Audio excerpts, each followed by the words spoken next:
மேரேஜுக்கு முன்னாடி நாங்கள் மீட் பண்ணோம் சாப்பிட. அப்புறம் நான் போயிட்டு சாப்பிட்டு கிளம்பி போயிட்டேன். இல்லை அவங்க தான் பே பண்ணாங்க. கல்யாணத்துக்கு அப்புறம் எனக்காக நீங்க எதை சேஞ்ச் பண்ணிக்கிட்டீங்க? நான் என்னையவே சேஞ்ச் பண்ணிக்கிட்டேன். நான் சொன்னல क्वेश्चन 4க்கு 100% சொல்வாரு. All change.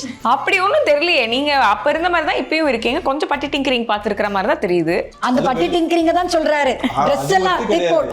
அதான் சொல்ல என்டையரா ஒரு கேரக்டர்னு ஒரு தெரிந்தது. அவன் இப்போ போய் யாராவது ஊர்ல போய் கேளுங்க, இப்படி ஒருத்தர் இருந்தானே யாருக்குமே தெரியாது. என்ன முக்கியமான சொல்லிட்டா, என் அப்பா கிட்டயே ஒரு வேர்டு பேசுறவரு இன்டர்வியூ கொடுக்குறாரு. அதான் பெரிய என் அப்பா கிட்டே மாமா வந்துட்டீங்களா, ஓகே அவ்வளவுதான். மேரேஜுக்கு முன்னாடி நாங்கள் மீட் பண்ணோம் சாப்பிட. அப்புறம் நான் போயிட்டு சாப்பிட்டு கிளம்பி போயிட்டேன். பில் நான் பே பண்ணேன். இல்லை அவங்க தான் பே பண்ணாங்க. ஓகே. சோ உங்களுக்கு அந்த பேசிக்கா gift வாங்கி தரணும், கூட்டி போணும். நான் ஒரு குண்டன் வீடுன்னு சுத்திட்டு இருப்பேன். சோ அப்ப மீட் பண்ணும்போது கூட எனக்கு ஃப்ரெண்ட்ஸ் எல்லாம் இல்லையா உங்களுக்கு? ஃப்ரெண்ட்ஸ்லாம் இருந்தாங்க. ஃப்ரெண்ட்ஸ்லாம் உங்களுக்கு காலேஜ் ஃப்ரெண்ட்ஸ் அண்ட் ஃப்ரெண்ட்ஸ் இருப்பாங்க. பட் இந்த லைஃப் இதெல்லாம் நீ தான் பண்ணணும், இதுல இவங்க பண்ணணும், அது மாதிரி எதுவுமே எனக்கு தெரியாது. நான் வந்து அந்த ரேஞ்ச் வரைக்கும் போகல. அம்மா சொல்லி கொடுத்தாங்க அவங்களுக்கு எப்படி இருக்கணும். எங்க அம்மா சொல்லி கொடுத்தாங்க, இப்படி எல்லாம் பாத்துக்கணும், அவளை இப்படி எல்லாம். எனக்கெல்லாம் ஒரு போனே போட்டுவாங்க, நீ அவனை கூட்டு போய் எங்கேயாவது ஏதாவது வாங்கிதான் கூட. அவளை வெளியில தான் கூட்டிட்டு போய் விட்டு கொடுத்துருக்காங்க. எப்பதான் கூட பேசுறது அப்படி சொல்லுவாங்க அம்மா.